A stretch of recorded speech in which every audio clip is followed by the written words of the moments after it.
So being on time is a big piece of that. So let's talk a little bit about the amount of time that you want to have. So what we find sometimes is that in an effort to increase production, so sometimes you may be in a situation where your production numbers aren't exactly where you want it to be, and right, let's admit it. I mean, we work in a dental practice, we're caring for patients, and it's also a business, right? So we have to be fiscally viable in order for your practice to continue to run.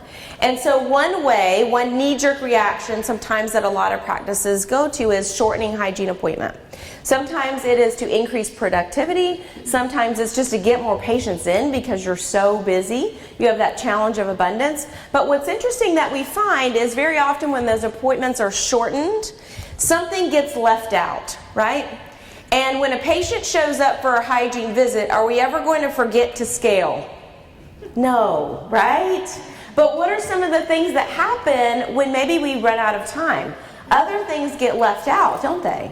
And what are those other things? What do you think some of those other things are?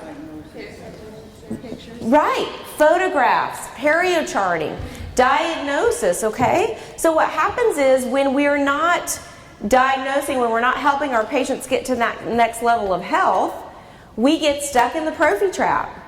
Because that's all we're doing is prophy, and so we end up with a poor service mix. We really don't have a lot of procedures that we're doing in hygiene other than the prophy. And so then what keeps happening, right? This cycle just keeps continuing.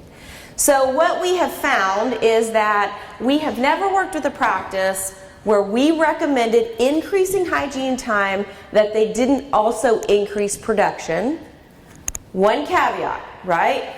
And you had clear systems in place for that diagnosis and treatment planning, okay? And we have a belief and a commitment that when we see disease, we're recommending a solution, okay?